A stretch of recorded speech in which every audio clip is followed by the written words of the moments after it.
What's up, everybody? Welcome to the Lifeonaire Show. I'm your host, Jason Wojo. I'm joined by my Polish co-host, Polish Peter. And on the Lifeonaire Show, we help people make more, work less, and create lives and businesses they love. What's going on, dude? So, man, I'm just excited because we just came back from an awesome event called the Summit. Yes. The Connect Summit, to be technical. We were in Atlanta last week. And this is just for those of you who don't even know what we're talking about right now. Lifeonaire has a coaching program. It's called Titanium. This is what I believe the best coaching program hands down in the country. But that aside, once a year, we get all of our groups together. We have about 10 or 12 different groups. And they all come together in one place, and we have a social one evening with some presentations, and the next day it's a full-on networking and presentations day where it's just a blast. People are sharing gems and nuggets from their business and really helping each other learn and grow and expand, and it's just awesome, man. And the feedback we've gotten has been incredible. And so what we're going to do for the first time ever, this is the world premiere, I guess you could say, man. Right. We are going to do a debrief of the Lifeonaire Summit in a 2-part podcast episode. So what we're going to do is take the biggest point, and this is subjective. I know that some people took away different things than what we're going to talk about. And I know it's everybody you have different nuggets and different epiphanies that hit you at different times in your life, depending on what you're going through. But we're going to talk about one of the biggest points that we took from each different presentation. We have 7 presentations we're going to debrief and break down for you and give you a learnable chunk, something that you can take with you and implement right now. And as fate may have it, Sir Peter Kolot was the first presentation of the summit, dude. You kicked it off, man. Well, because I think the point was to start from the bottom, work your way up. Is that what it was? Yeah, we had nowhere to go but down from there. Yeah, so. But So after I kicked it off, we got better and better and better. Better and better and better. That's right. So listen, it was a privilege for me to open up the summit. It was amazing to have all these people. There's a lot of people at the summit. I was really amazed how many people showed up. Yeah, it was packed. The whole house was packed. And I had the privilege of talking about self-mastery and how to master yourself in whatever area that you're growing when it aligns with your vision, right? So my question to you is, because I can talk about my biggest takeaways from my own share, but I want to ask you, what was that takeaway for you besides the fact that you only work your way up from that point on? I didn't catch it, man. I totally missed it. I was sleeping. You fell asleep. Did you fall asleep at the beginning or middle or? No, man, it was excellent. It was awesome. And it's funny because, so Peter, after your presentation, Steve Cook, the founder of Lifeonaire, came to me. He was like, dang, he's like, wow. He's like, I'm going back to my hotel room to brush up my presentation because that was so good. And so, man, in all seriousness, one of the things I think that I really took from your presentation was the value of loving yourself unconditionally. Now, to somebody who's just listening right now, they may feel we're going to hold hands and sing Kumbaya together. And that's in episode 2, not this one. That's right. But in all seriousness, like, I know it sounds kind of hokey a little bit, but talk about like, why is that important? Like what brought you to that conclusion? Well, because here's the thing, when it comes to us human beings, a lot of us tend to beat ourselves up a lot. Right. And the conversation that is probably the most conversation that happens for people is the conversation that we have in our own heads. And sometimes that conversation is the worst conversation. And if you really think about unconditional love, for listeners, if you have kids or if you have someone that you really love, right, maybe a parent or whatever, but especially parent to a kid, that's one of the best kind of examples. And you have unconditional love for them.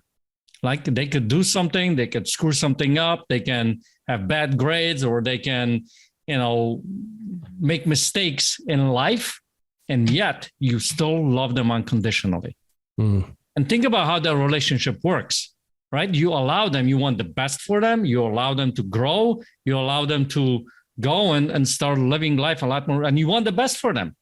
Now, here's the thing. Why don't we do that for ourselves? Why don't we have that unconditional love for ourselves within yourself? So if you think about it, I'll use this analogy. You've probably heard this before, that a lot of times in life, when you're an adult, you have that 5, 6, 7, 8-year-old version of you running your life a lot of times, right? We talked about that before on the podcast and things like that. So if that's the case, you have this, let's say, 8-year-old inside of you. Love that 8-year-old unconditionally, like you love your own kids, kind of thing. And when you start doing that, when you start loving yourself unconditionally within you, all of a sudden, if you make a mistake, the whole thing about failure, the whole thing about fear, the whole thing about I'm not good enough tends to disappear, right? Because if you love yourself unconditionally, can you do anything wrong, really? No. So, the whole thing about I'm not good enough or am I loved, and all of those fears, they tend to go away. So one comment and two questions. The comment I have is like, it's so true. Like when we do something that's not what we should have done, right? Or we make a mistake or whatever. I know for myself, the first thing I would say is like, you idiot, how could you be so stupid? What's wrong with you? What were you thinking? And we just beat ourselves up. And so I'm guessing a lot of people like that as well. And that's just a comment. Like, I think it's totally true. And then two questions I have is, one is, what actually will the result of that be? If we actually love ourselves unconditionally, you said before, like, the fear, those kinds of things, like those things will perhaps, or the sense of, am I enough? Those might be gone, but what actually is the result of that? Like why, who cares? What does that actually make a difference on? Well, so the first thing when it comes to you, like you just said about the whole thing, beating yourself up, the conversation that you have in your head, I think that's an exception. You personally, Wojo, I think you should, but everybody else, I think, is going to be good. But maybe. All right. But second thing is, what's the result of that? Just think about it. If you love yourself unconditionally, the mistakes that you make, you can learn from them. You can gain wisdom out of them. And then you can actually go and take different actions and be powerful in taking those actions. Not, a lot of people, I've had conversation because I also have my retreats. And one of the students at the retreat was talking about how he lost after he was going after a certain kind of a action, right? And then it didn't work out the way he wanted it to. And for the next half a day, he went into this funk, right? Like he was beating himself up and all that kind of stuff. He lost half a day of work because he went into this kind of mini depression. So if you love yourself unconditionally, think about it. What would you say to your own kid if he made a mistake? Would you tell him, you stupid, you don't deserve anything and get out of here? No, you wouldn't say that, right? Right. You would say, listen, you made a mistake. It's okay. What can we learn from this? Let's move on, right? How can I help you? And those kinds of conversation. So now the conversation in your head shifts to a more productive conversation where you give yourself some more love and you can go and take the next action, right? Not lose half a day in depression or whatever the case may be. Does that answer your question? That's one question. Yep. So I see what I heard was that, like, not only are you going to like kind of avoid some of the pitfalls of blaming yourself, whether you're stuck in a cycle of like just negativity or depression, but you can actually kind of get back on track quicker. You can forgive it and move on and not dwell on it. Like, cause it's hard to move forward when you're holding on to the past. And you had something else you wanted to add. Yeah. You just mentioned it. So what ends up happening too, is you forgive yourself and you stop living in the past. Yeah. You actually get present, because think about it. That happens right in that. Okay. Well, yeah. And I see the value of that 100%. Here's my second question that I alluded to is, how do you actually do this? Because some people, have been told their entire life, they're worthless. They'll be a screw up. They're never going to amount to anything. And, when they do something negative, they're like, oh, I guess my dad was right. Or I guess my mom was right. Or I guess my, whatever they were like, how do you break out of that? How do you start loving yourself? And I mean, I know it doesn't happen. Well, I don't know, maybe correct me, but I'm guessing it doesn't happen overnight. It's probably a process, but what are some of the things people can do to actually move in that direction? Well, it's different from different people. Okay. So I'll tell you one example. I'll tell you one of my students at the retreat, what I have him do now, because we had this kind of conversation, is had him write a letter to his younger self. He had a big traumatic event that happened to him when he was a kid. So for that particular age, sit down, right, and write a letter to that kid from where you are at today, from a place of unconditional love, like it was your own kid. And tell that kid, whatever that comes to your heart when you're writing this letter. Maybe it's something comes like, what, you did the best that you knew at that particular time, right? Your reaction, how you reacted to stuff and why you did that thing, you did the best you can. Yeah. And, write a letter to that kid and It's a powerful exercise that helps a lot of people. Well, it's interesting you mentioned that, man. I didn't think of that. But at the Get a Life Getaway, one of the ways we help people create their own vision is by writing what they want for their kids, because sometimes we have a filter on ourselves, like we don't deserve it. It's too late for us. We do blah, blah, blah. But when you write it about a child, something kind of really incredible happens where you take those filters off, you take the blinders off, and you really dream big. And so what I'm hearing is that this exercise kind of takes it out of your own kind of perspective and puts it down in a way for someone who you really genuinely do love unconditionally. And then you can start to kind of internalize it for yourself. All right. The other thing that happens, and I've had these discussions, and opens up for some people this conversation, because I've had this conversation with somebody and he said, well, I don't know how to love. Right. And that's a tough thing to realize that, like, how do you love? Remember, we talked about the 6 human needs, and it's like some people will settle for connection because they don't know or are afraid of love. So then when you start looking at that, you start exploring and you start asking yourself, well, how would, let's say, your parents, well, maybe that's why he doesn't know how to love, because of the parents, right? How they raised them and things like that. So that's open up a new conversation for that person to learn how to start loving, and you start going through that journey. Right. Well, and I guess I've heard it said before, you can only, there's a relationship between how much you can accept love and how much you can give love. Yep.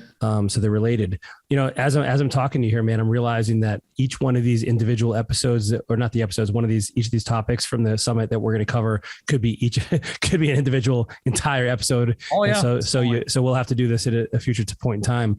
But man, super powerful way to kick off the summit. I think if you can start to, and also as you're talking, the other thing I thought of is like, what are some of the way, ask yourself, like, what are some of the things that you find triggers for you to feel unloved? And so for instance, like if you let people walk all over you, maybe that's a place you can address. Or if your time isn't yours, maybe you can claim some of that time for yourself. Or if you don't love yourself because you don't love the way you look or you feel, like, look at where you're feeling the gap between the love gap, right? We'll just call it that, I guess. And that might be a place to start on that journey. Right on. Cool, man. All right. So that was the first one. Our next presenter at the summit was Steve Cook, the founder of Lifeonaire. He wrote the Lifeonaire book. He's been my coach and mentor, yours as well. And so he talked about what is real success and how to define that. And, Steve, of course, having the background that he has, for those of you who don't know, Steve was a real estate guy. He did really, really well in real estate investing, except he found that the more successful he got and the more counsel he got, it was all kind of monetarily based and material based. And he had $7 million worth of assets, and he had the mountain home in North Carolina. He had all these things, but he's working all the time. He couldn't enjoy it. His life was not what he expected it would be at that point in time. And meanwhile, he's getting pats on the back from everybody. And he says, he tells a story way better than I do, but he has a story about how he talked to his pastor, his financial consultant, his attorney, his accountant, and all these different people. And they're all telling him to go more and more in debt because it makes sense. And meanwhile, he's like, hold on a second, something doesn't feel right. And hence Lifeonaire was born. And so he talks about what real success is. How would you define that, man? Well, I mean, that's interesting because with real success, I think it starts with the question, why? And he mentioned during his talk, he said, well, why do we do the things that we do originally when we start off? Why are we wanting to make more money? Why do we want to have this financial success? Yeah. Right. And for most people, is to have the time, to the freedom to do what? To, let's say, spend time with their family, with the wife, with the kids, to grow in their faith and all that kind of stuff, right? That could be the reasons why. So it's very ironic that when we start going down the path, for most people, because they don't have a clear vision, that success, what they really want, is actually what it becomes the cost for living that life, right? Like, what I mean by that is they want to have that freedom to be able to go on vacation, spend time with the family, all those kinds of things.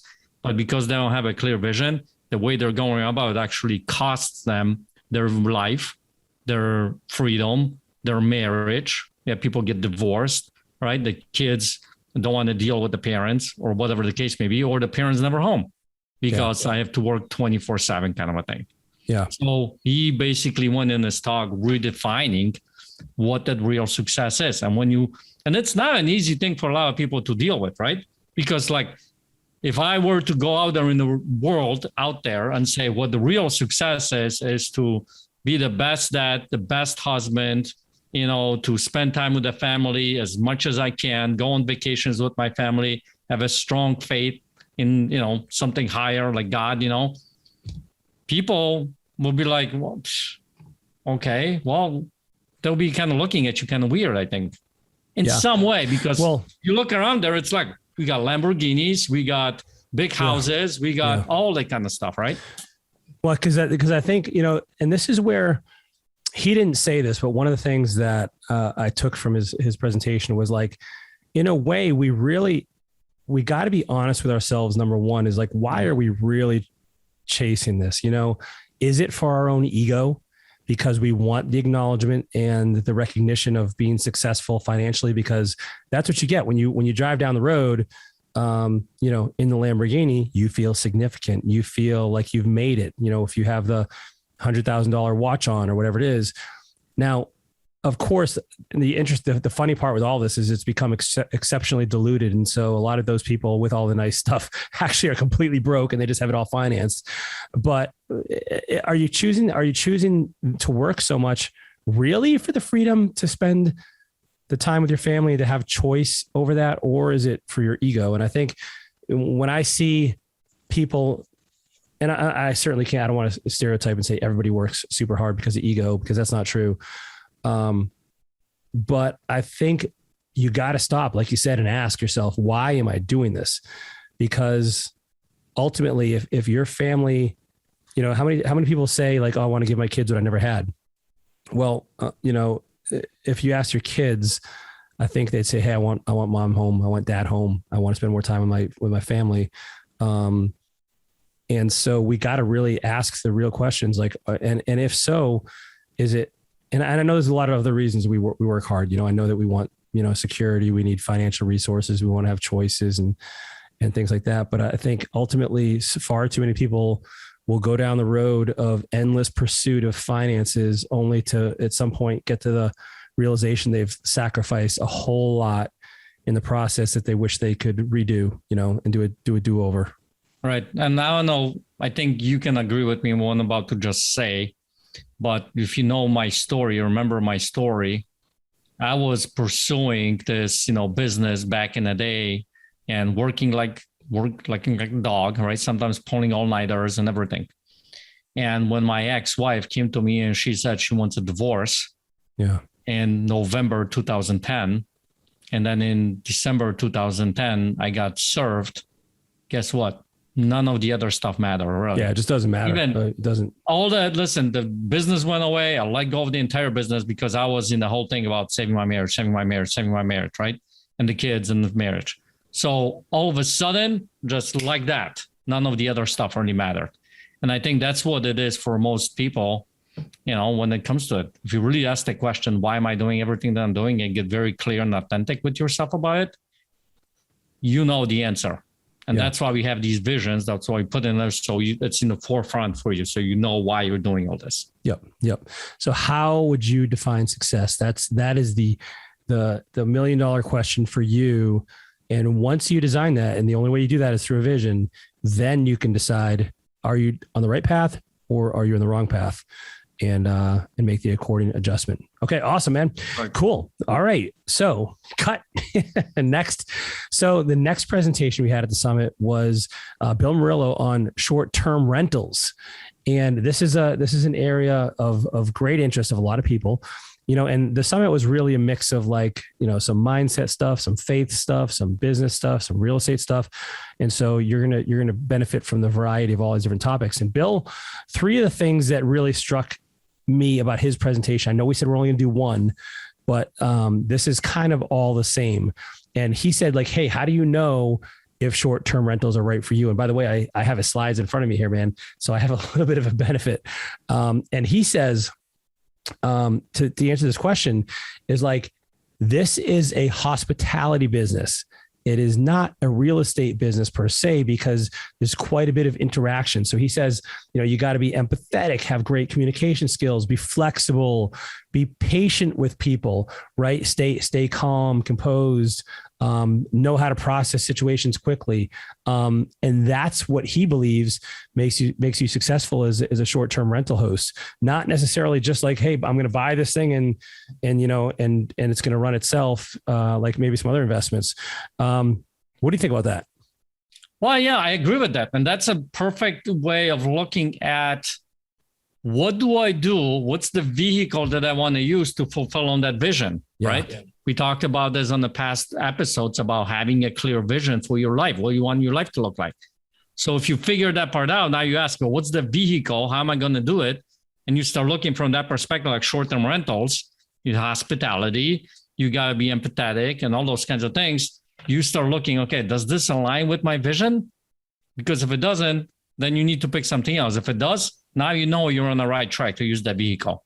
Yeah. And I think with the short-term rentals, that is big part of it, because think about it. Most of us probably have been at Airbnb, some kind of Airbnb in today's world, or VRBO, and they've stayed at somebody else's place. And you start asking yourself, well, what is most important to me, right? So that host that is empathetic, that host that is there, kind of like helping you along the way and set you up, and it's clean and safe and all that kind of stuff, is becoming the best host in the neighborhood. So I think I like this presentation to laying out that way. It was good, man. I never thought of it that way before, because, and he also says, like, listen, if that's not you, either number one, you maybe need somebody who's going to be that for you, and you can make short-term rentals passive. You won't be the person doing that. And you would just have a team or a manager do that for you. And that, the money can be great, and you can really have an impact on people's lives if you want, but you got to decide for yourself, like, what is your role going to be in this business? Are you going to be the one who has a connection with the I don't know if they're called tenants or residents. I don't know what they're, the renters, or are you going to be the one behind the scenes? And so I think you got to look at yourself, and this is a great lesson as well. Whatever business you're in, you got to look at the different components and roles of that business to see which one is going to be best for me. We talk about this a lot at the Business Builder workshop we do. And so this is no exception. Right. And the other thing that is, I think, important when it comes to this conversation is, so he has Airbnbs in two different markets. Yeah. And those Airbnbs are different in either market because it depends on the market, right? So that's an interesting thing, because the way he runs the Airbnb in Arizona is different than he runs it in, was it Baltimore? St. Louis. St. Louis, right. Yep. So that is important aspect to it, right? So you got to look at those different aspects for what your vision is, and then a vehicle that aligns with the client that you want to serve. And I think a lot of people, whatever business they end up picking, a lot of times they don't actually look at it. And we do that at the Business Builder. It's like, who is your client, right? Who are you trying to serve? And then you start looking, okay, so how do I line up with that? Am I that empathetic person, or am I that responsible person who need to hire somebody, right? Like, who goes and, now we got to change locks because he mentioned like key, for instance, it's something stupid like that, right? He talks about having regular keys is probably a bad idea for Airbnb because people lose keys. So he went and changed the locks to the electronic ones, right? And what about Wojciechowski's? What about them? Never mind, you missed a joke. I did. Keys, Wojciechowski's. All right. Lame joke. I don't know. Maybe the one person left on the other end. All right. At least if one person laughed, then it's worth it. Well, yeah. So, and he did talk about, he's like, hey, some of the downsides are like, sometimes you have people that are lacking integrity, or they're a bad guest, or, there's a lot of different parts to running the business. Of course, you have, like we talked about earlier, that can be outsourced if you want to. But I kind of think of somebody, and what he opened my eyes to is like, hey, if you're somebody who likes to have guests, and maybe you're the kind of person who loves designing houses and like you just love the idea of furnishing a house, and that just gets you excited, and picking drapes and couches, and you like providing anemones, you can not that easy, is it? Yeah. Speak English.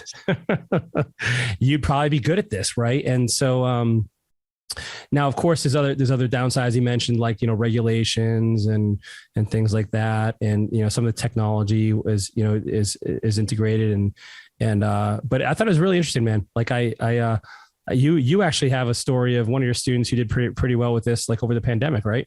Yep. In the Airbnb market, and they're out of Florida, and they did very well, but they understood when we had the conversation is who is that current client during this entire pandemic that we're going to serve, and how do we serve them, right? And it's interestingly enough, because the wife is running most of the conversations with these people. She's very empathetic, right? She's hospitable.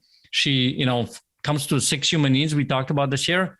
Love and connection is a big one in this area, right? If you have that, all of a sudden that helps you as a person to have, because there are people be upset about certain things, or they're going to like certain things, and you have to be that person to goes and helps them out in that particular area. Yep. So Airbnbs, viable investment option for some people. Yeah. I mean, think about it.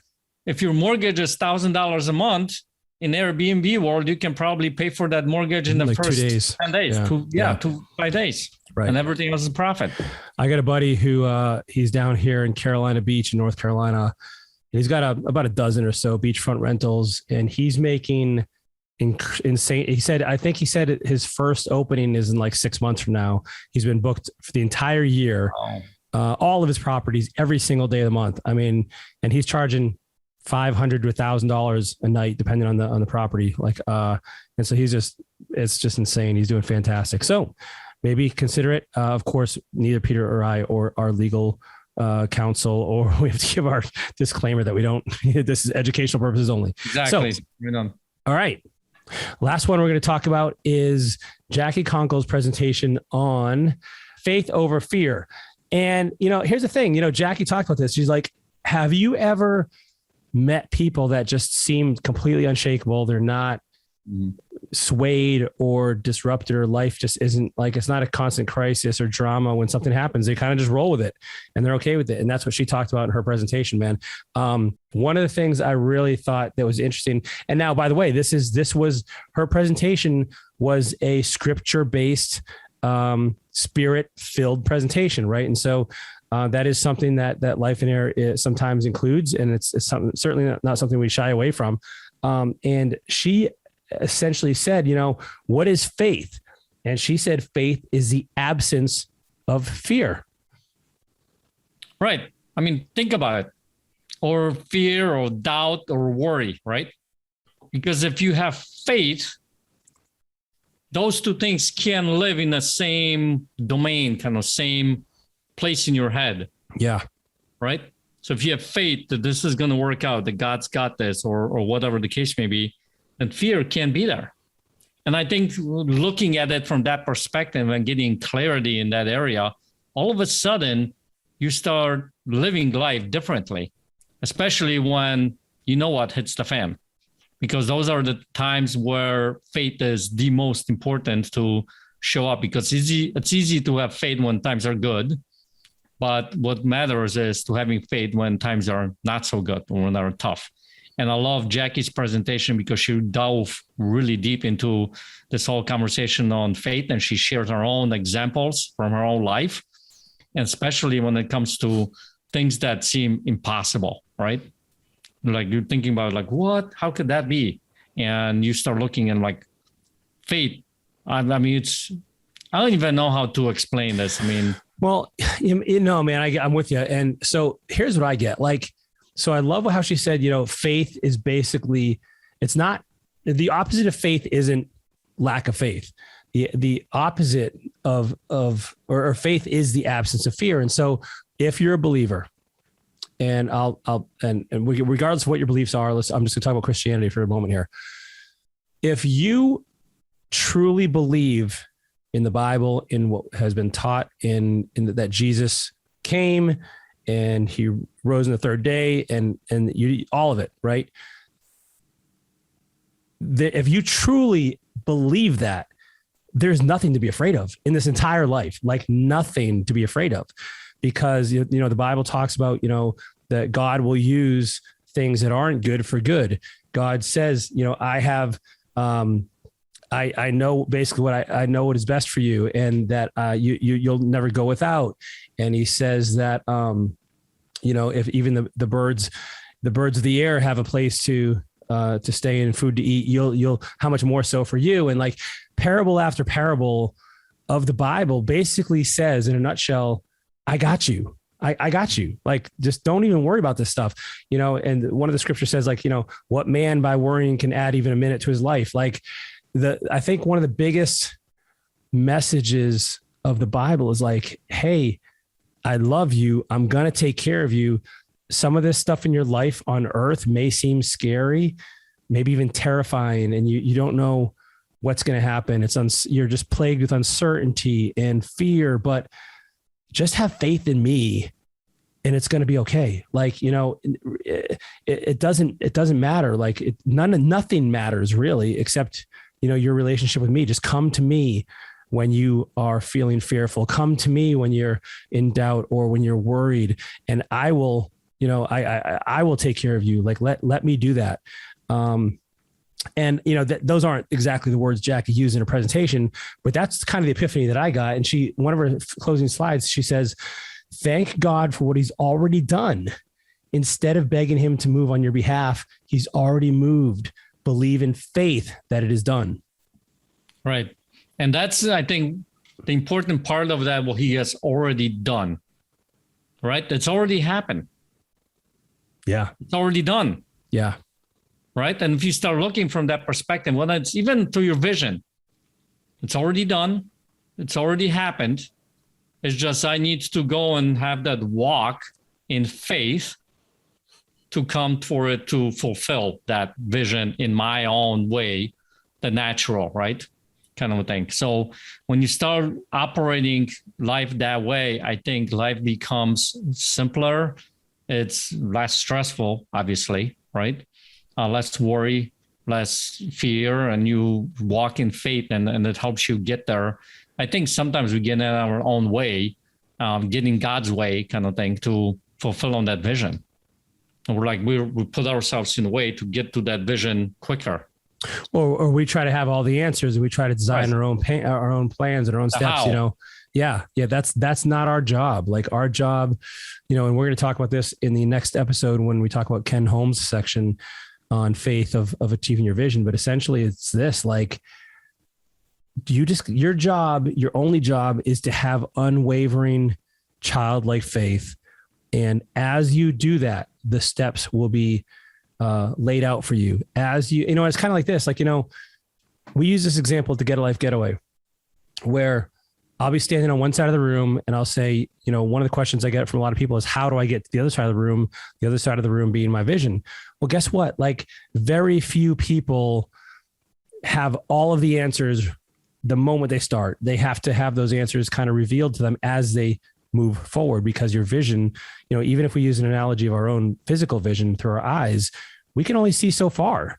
And, I can't see from here to Milwaukee, right? Like I have to take a step of faith that as the more I go along that road, the further I'll be able to see, and that each step sequentially will be revealed to me. And so it's the same with this, like, we just have to truly find this comfort in knowing that it's already been done, that God's on our side, that he's already won, that all of this earthly stuff is just insignificant and fleeting. It's like a fog that dissipates in just seconds. And I think when you do that, like what you said is 100% true.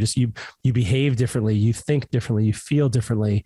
It's just, and that's the person who you see who has that incredible life of total stability and faith, that you just look at them and you're like, wow, like they could have their life rocked, quote unquote, and they're still totally fine. Yep. Yeah. Yep. Yeah, it's a powerful. That was an awesome episode. I mean, a session. Yeah, that was amazing. That was amazing. Okay. Well, listen, man, this is all the time we have for this particular episode. We're going to finish off. And I was wrong, man. We have 8 presentations, not 7. So we're going to blast through 4 in the next episode next week. So please tune in to get the rest of the awesomeness. In the meantime, if you are not already a member of the Lifeonaire community, come on over to Lifeonaire app. You can go to lifeonaire.com to learn more. We'd love to have you over there. And there's probably, a lot of these discussions about the summit going on over there right now, as well as other stuff within Lifeonaire. And we'd love to also join you in that connection and have you part of the community. All right, man, that's it. So until next time, everyone, work less, make more, and create and work on that business and life you love. We'll see you next week.